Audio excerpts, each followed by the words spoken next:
प्यारे बच्चों, आज हम कक्षा 8वीं की विषय संस्कृत की रुचिरा भाग 3 का पहला पाठ पढ़ेंगे। प्रथमः पाठः, पहला पाठ। सुभाषितानि। सुभाषितानि का अर्थ है सु माने अच्छे, भाषितानि सुंदर वचन। गुणः गुणज्ञेषु गुणा भवन्ति, ते निर्गुणं प्राप्य भवन्ति दोषः। सुस्वादुतोयः प्रभवन्ति नद्यः, समुद्रमासाद्य भवन्त्यपेयः। गुण गुणियों में रहकर गुण बने रहते हैं। गुणा गुणज्ञेषु गुणः भवन्ति, गुण गुणियों में रहकर गुण बने रहते हैं। ते निर्गुणम प्राप्य, वे दुष्ट व्यक्ति में जाकर दोष बन जाते हैं। सुस्वादुतोया। सुस्वादुतोया का अर्थ है स्वादिष्ट जल वाली। सुस्वादुतोया का अर्थ है स्वादिष्ट जल वाली। स्वादिष्ट जल वाली। प्रभवन्ति नद्य। नदियाँ स्वादिष्ट जल वाली होकर बहती हैं, निकलती हैं। जब पहाड़ों से निकलती हैं नदियाँ तो स्वादिष्ट जल होता है। समुद्रमासाद्य भवन्ति पेया। वही पानी समुद्र में मिलने के बाद पीने लायक नहीं रहता, यानी कि वह पानी खारा हो जाता है। गुण गुणियों में रहकर गुण बने रहते हैं, वे दुष्ट व्यक्ति में जाकर दोष बन जाते हैं।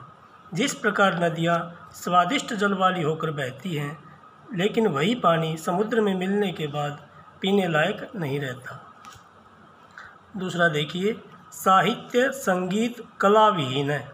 साहित्य संगीत और कला से विहीनम का अर्थ है रहित। साहित्य संगीत कला विहीन है। साहित्य संगीत और कला से रहित व्यक्ति साक्षात पशु। साक्षात क्या है? वह पशु के समान है। पुच्छ विषाणहीन है। पुच्छ का अर्थ है पुच्छ और विषाण, विषाण का अर्थ है सींग। पूंछ और सींगों के बिना साक्षात पशु के समान है। अब दो लाइनों की देखिए।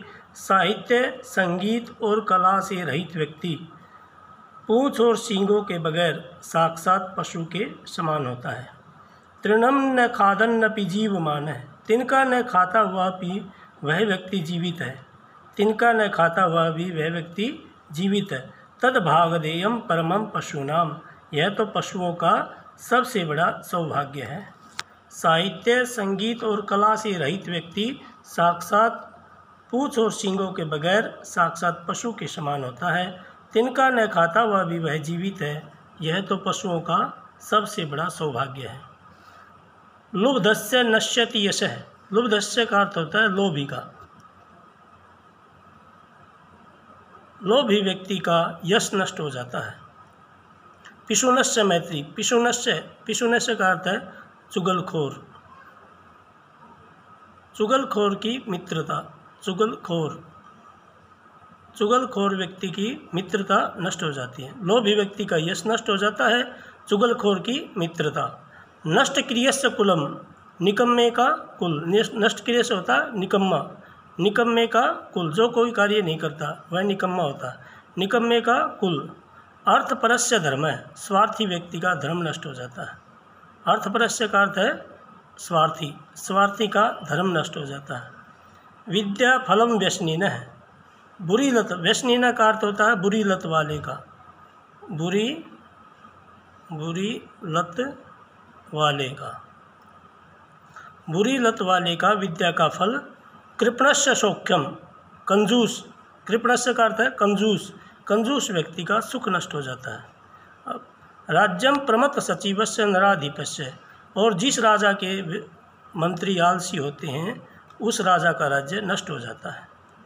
लोभी व्यक्ति का यश नष्ट हो जाता है। चुगलखोर की मित्रता। निकम्मे का कुल। स्वार्थी का धर्म। बुरी लत वाले व्यक्ति का विद्या का फल नष्ट हो जाता है और कंजूस व्यक्ति का सुख। जिस राजा के मंत्री आलसी होते हैं उस राजा का राज्य नष्ट हो जाता है। पीत्वा रसम तु कटुकम मधुरम समानम, माधुर्यमेव जनयेन मधुमक्षिकासु। मधुमक्षिकासु। मधुमक्खियाँ। मधुमक्षिकासु का अर्थ है मधुमक्खियाँ। पीत्वा रसम तु, कैसा रस पी करके? कटुकम, कड़ुआ। कटुकम का अर्थ होता है कटु, तीखा, कड़ुआ। पीत्वा, पी करके, पीकर। मधुमक्खियां कड़वा रस पी करके मधुरम समानम, मीठे के समान, माधुर्यमेव, शहद का निर्माण, जनयन का अर्थ है निर्माण करती हैं। जनयन का अर्थ है निर्माण करती हैं।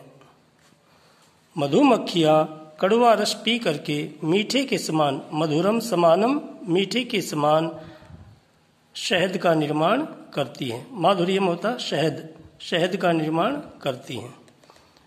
तथैव, उसी प्रकार, संतः, सज्जन लोग, उसी प्रकार सज्जन लोग सज्जनों और दुर्जनों की, सज्जनों और दुष्टों की कड़वी मीठी बातें सुन करके, श्रुत्वा वचः, कड़वी मीठी बातें, कड़वे वचन सुन करके, कड़वे मीठे वचन सुन करके, मधुर सूक्त रसम सृजंती, मीठे वचन बोलते हैं, सृजंती बोलते हैं। एक बार फिर देखिए, मधुमक्खियां कड़वा रस पी करके मीठे के समान शहद का निर्माण करती हैं। उसी प्रकार सज्जन लोग भी सज्जनों और दुष्टों की कड़वी मीठी बातें सुन करके मीठे वचन बोलते हैं। अब अगला देखिए 5वां, विहाय पौरुषम यो ही दैवम दैवम एव अवलंबते। विहाय पौरुषम, विहाय का होता है अर्थ होता है, विहाय का अर्थ छोड़ करके, विहाय का अर्थ होता है छोड़कर। पौरुषम, पौरुषम का अर्थ होता है मेहनत, पौरुषम का अर्थ मेहनत। यो ही, जो व्यक्ति, यो ही का अर्थ है जो व्यक्ति मेहनत छोड़ करके दैवम एव अवलंबते, भाग्य का सहारा लेते हैं। जो व्यक्ति मेहनत छोड़ करके भाग्य का सहारा लेते हैं। प्रासाद सिंहवत, कैसे है वे? महल पर बने हुए शेर की मूर्ति की तरह। प्रासाद होता है महल, महल पर, महल के ऊपर बने हुए, सिंहवत, शेर की मूर्ति की तरह होते हैं।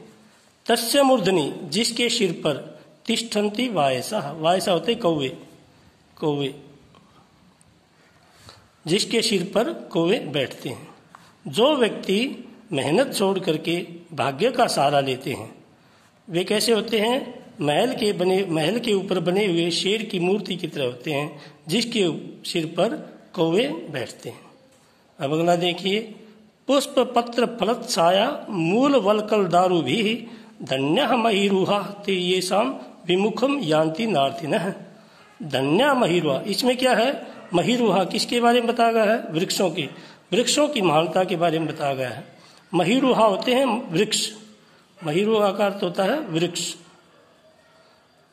अब इसकी हिंदी देखिए, वृक्ष धन्य हैं जिनसे हम क्या प्राप्त करते हैं? पुष्प, पुष्प का अर्थ है फूल, पत्र पत्ते, फल छाया, मूल, मूल होता है जड़, वलकल, वलकल होता है पेड़ की छाल, वलकल होता है पेड़ की छाल, और दारू भी, दारू भी का अर्थ लकड़ियां, लकड़ियां।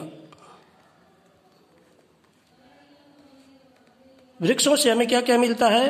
पुष्प, पत्ते, फल, छाया, जड़, पेड़ की छाल और लकड़ियां। ये वृक्ष धन्य हैं जिनसे हम पुष्प, पत्ते, फल, छाया, जड़, पेड़ की छाल और लकड़ियां प्राप्त करते हैं, जिनसे कोई भी याचक ये शाम विमुखम यान्ति नार्थिन। नार्थिन अर्थिन क्या होता है? जो याचक, याचक, कोई भी याचक इनसे निराश होकर नहीं लौटता, वृक्षों से निराश होकर नहीं लौटता। अब अगला देखिए, चिंतनिया ही विपदाम, चिंतनिया ही विपदाम, विपदाम होता है संकट, विपदाम का अर्थ होता है संकट। संकट आने पर, संकट के आ जाने पर आदावेव प्रतिक्रिया, हमें सोच समझकर कार्य करना चाहिए। संकट आ जाने पर हमें सोच समझकर कार्य करना चाहिए, प्रतिक्रिया, क्योंकि कोई भी कार्य हमें, यदि कोई भी कितना भी बड़ा संकट आ जाए, सोच विचार कर ही कार्य करना चाहिए। न कूप खननम, क्योंकि युक्तम प्रदीप्ते वन्यनाग्रे, घर में वन्यना होता आग लग जाने पर, घर में आग लग जाने पर कुआं खोदना उचित नहीं होता। जिस प्रकार घर में आग लग जाने पर कुआं खोदना उचित नहीं होता, उसी प्रकार कोई भी संकट आने पर हमें सोच विचार कर कार्य करना चाहिए।